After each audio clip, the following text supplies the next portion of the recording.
Well, ladies and gentlemen, welcome back to Morning Show, where we discuss the latest retardation that's going on in South Africa today, because I've got to be honest with you, the news is just retarded. I mean, beyond retarded.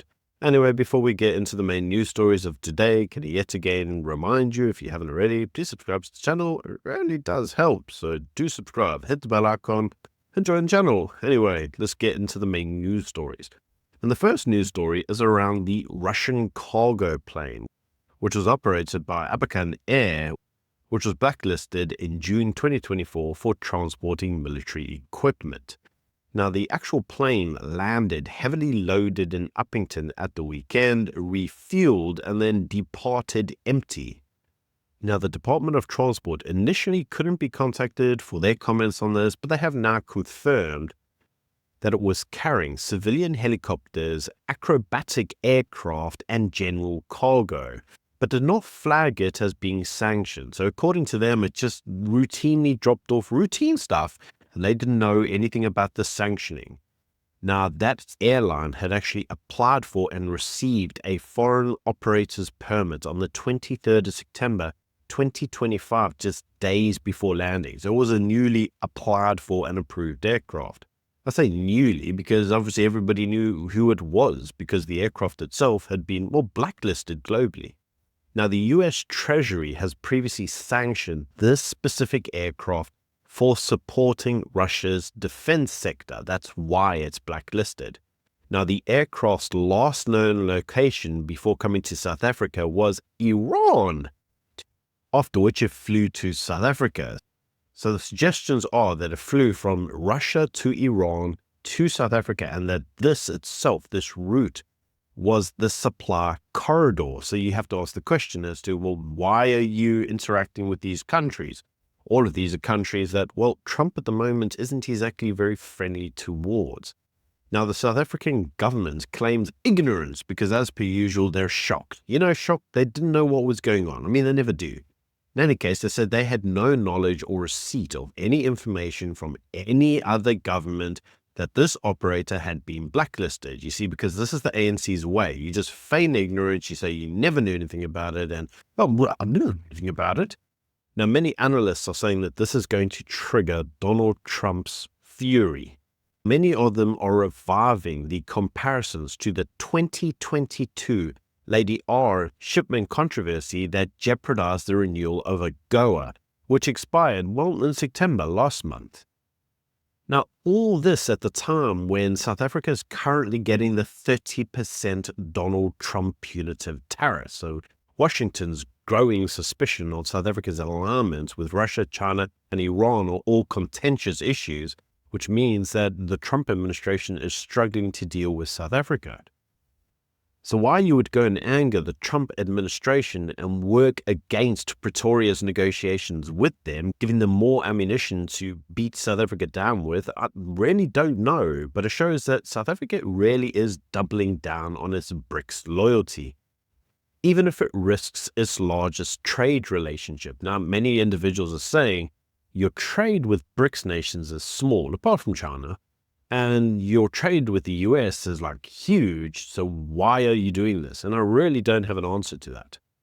Now, one reason could be that the Americans are rather pro-Israel. And at the moment, Mandela is being detained in Israel. Now, he was all part of the floaty boaties that went over to Israel to break the blockade. This was all done under the guise of a humanitarian convoy, which supposedly was carrying food and aid to Gaza.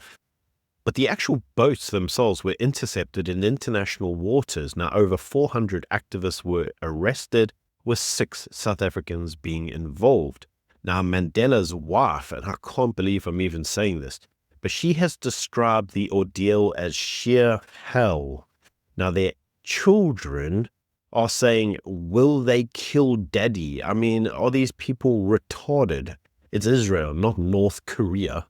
She said that she remains strong and faithful and unbroken despite reports of mistreatment. The guy's going to come home. They already said, we're going to chuck him on a plane and tell him to footsack back to where he came from, in other words, South Africa.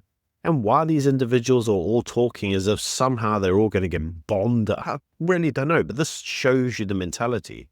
Now, the Royal House of Mandela, I didn't even know that was a thing, but apparently it's a thing, demanded the immediate release of all detainees and condemned Israel's actions as genocidal apartheid. I mean, this is just genocidal nonsense. It's just complete rubbish. But you see, this is where we are. Now, apparently the Royal House of Mandela thanked the legal team helping with the release of Mandela, even though he's only being detained while they're waiting for flights to just chuck him out the country. As I said in a previous video, you can't just randomly let any old person walk around your country unauthorized. As I said, it's not London.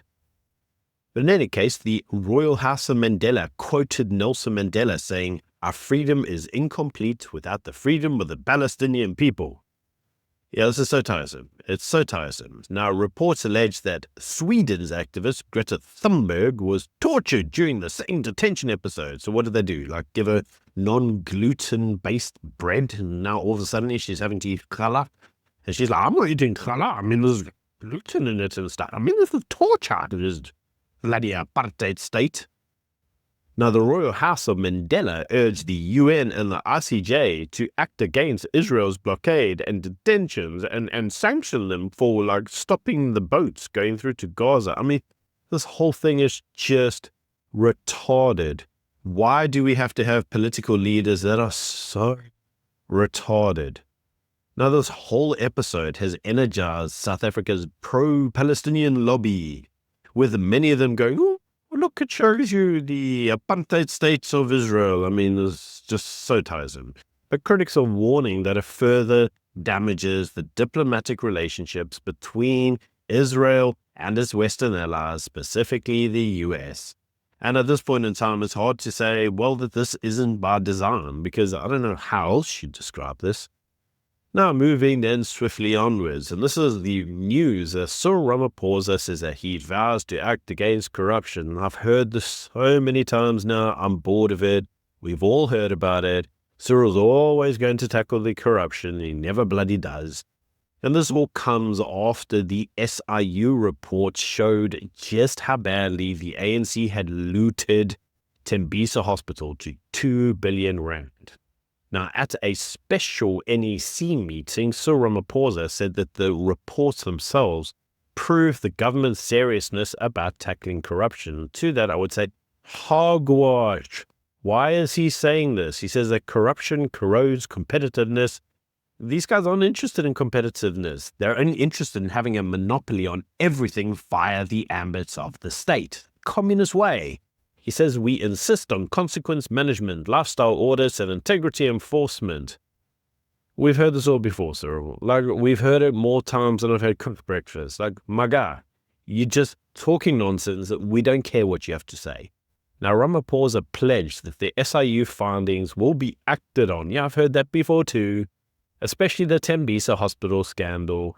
And apparently the estimates now at 2 billion rand look like they're going to get doubled. It might be 4 billion. You can't make this stuff up. Now, apparently the SIU report shows that there are syndicates which bypass tender processes through fake suppliers, shell companies, and insider networks, all triggered by whistleblowers that were ultimately all conveniently murdered. And would you know it, a lot of these individuals, a lot of these companies, these networks, they're all connected to the ANC. So it is an ANC crime scene. Now, the president linked anti-corruption to economic transformation. Like, you'd have a lot more economic transformation if you didn't loot everything, buddy. And he says that the reform is about restoring public trust and enabling the state to lead industrialization. My God, the best thing the state can do right now is just butt out of everything, just declare yourself bankrupt, go into oblivion, and just leave everybody else to get on with their own lives. The state has ruined the country. The country would be better off at this point without the state. Now, the NEC also focused on the 2026 local government elections, where they know they're going to get trounced. They also focused on a national economic action plan and organizational renewal and social compacting building. I mean, this is all just the usual commie bull rubbish that just they talk about how somehow they're going to grow and fix the economy whilst doing all the things that destroyed them in the same place. And then nothing ever happens. And they're all like, oh, we're shocked. Now, apparently, Ramaphosa also stressed collaboration between government, business, and labor and declared that transformation is not an event, it's a process of building capacity, confidence, and sovereignty, and no one has confidence in you, Cyril. No one has confidence in you. You remain the worst president we've ever had, ever. So many critics are accusing the ANC of hypocrisy, all noting years of inaction whilst corruption just abounded. Many opposition parties are saying that the SIU progress shows just how badly things under the ANC stewardship have been run. It's not how reform is going to happen, because everybody's noticing reform at this point with the ANC is not possible. Ultimately, what the actual SIU report is showing you is just how much the ANC has normalized corruption. It's not possible at this point in time for the government to reverse track. Corruption now is just routine governmental behavior. Nothing you're going to be able to do to change that. Now, you may look at me and say, well, that's not true. And I give you specimen one. And this is the news that David Mabuza's legacy to South Africa is a 500 million rand bill. And this is after the Pretoria High Court ordered the government to pay 306 million rand in damages and 100 million rand in legal fees to a conservationist, which is totaling over 500 million rand. Now, the judge found that the late deputy president had created a greater bad class lands claim committee to intimidate and threaten the owner after he uncovered a land reform racket in Mpumalanga. Now, the scheme benefited politically connected middlemen who bought farms cheaply from white owners and then resold them to the Land Claims Commission at inflated prices. Now, when Fred Daniels, a local landowner, refused to cooperate and crowds were bussed in to threaten him, his fences were cut and the police were ordered not to intervene by the deputy president. Sounds like a lovely guy, right? Now, the court described the state's conduct as profound wickedness and unique in our jurisprudence, because even the court's looking at this going, well, this is clearly illegal and it's mafia-type tactics. Remember what we said, the normalization of corruption in South Africa by the ANC? Yeah, you're seeing it. Deputy presidents in Horde. Now, the courts ruled that this Land Claims Commission set up by the deputy president to do this whole extortion acted specifically to destroy Daniel's ecotourism project. So they literally tried to destroy his business so they could steal his land and then sell it off at a profit for land reform purposes. Now, Mabuza, who was then the MEC for Agriculture in Mpumalanga, reportedly had told Daniels to sell your land to this trust as the only way I can protect you, because he then made the allegation that if he didn't do this, he was going to be killed. So it's rich that we have like Mandela, the grandson of Nelson Mandela, all going, Israel's going to kill me, when we actually have a deputy president in South Africa making allegations that he is going to off people who don't sell the land so that they can try to sell it back to the taxpayer at an inflated figure and they can profit from it. I mean, this is how insidious this all is. So ultimately, this is all left the taxpayer having to foot the bill of 500 million rand for a scandal stretching back 2 decades. And we're reminded that when Mabuza died, we were told by the ANC that he worked so tirelessly for the state and he was corruption free and he was such a good comrade and he's going to be missed, and all the other bollocks rubbish that these people talk. And here we have just how insidious some of his dealings were, with the court, the judge in question himself, saying it was profound wickedness. Yep, ANC for you, what can I say? And this comes on to specimen 2. Right, and this is that the Higher Education Department has spent 210 million rand on travel, catering, and venues. What is this all for? I don't know. But apparently it was all done in 2024, 2025. So it's not historical. It's like right now. And this is despite missing over half its performance targets. Remember those performance targets where Cyril said he'd implement them and we'd make sure these guys were doing their job? Well, they're not. Now, the department itself has suffered 410 staff resignations, citing unfilled posts, slow recruitment, and burnout. But the travel costs, well, they're all hunky-dory. 210 billion for catering and food and hotels means that there are individuals within that unit, specifically senior managers, individuals in the ANC crowd, who are having a great big jolly of a time. Now, one professor who reviewed the bills noted that in the age of online meetings, a bill of this magnitude is just unjustifiable, and it's without explanation. It's excessive and warrants investigations, but you and I both know it never will be. Now, the reason that South Africa is in this mess is because ANC officials think that their departmental budgets are all there for their own little jollies. You see, they're sitting there spending vast amounts of money on travel and catering, all whilst claiming budget shortages. We need more tax rises, we need to expropriate this, we need to take this from Wati. There's no money for anything. But all the ANC individuals do is they sit there and chow their way in luxury hotels, eating gourmet food while the population starves to the tune of 210 million. You can't say it's for all the big staff for Azani. They don't want to work there. It's the managers. It's all management level. But again, this shows you just how bad corruption is with the ANC.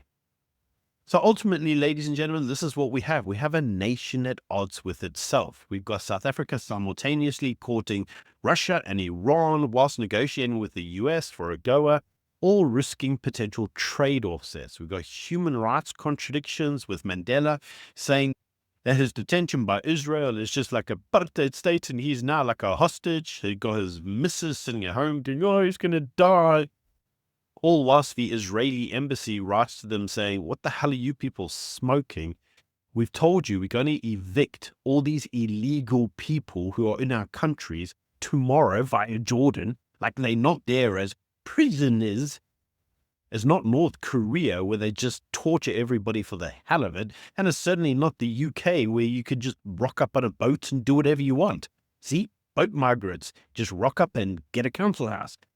All this whilst Ramaphosa sits there trying to say, oh, free our political prisoners and don't worry, guys, we're all trying to improve the nation. Yeah, we're really serious about corruption. Never forget that the deputy president, David Mabuza, was Cyril's deputy president. All these individuals are just chowing and chowing and chowing, and Cyril's like, don't worry, we'll fix it. And then they just chow some more. I mean, the government here is just retarded. There's no helping the ANC. They are just so criminal, and the retardation in the upper echelons of the ANC is just non-redeemable. But these are just my opinions. Let me know what you think in the comment section below. Hopefully you're not as jaded as me. You've got to read this stuff every bloody day. The level of incompetence and retardation is just at an all new high. I don't know what else to tell you. Anyway, until tomorrow, bye.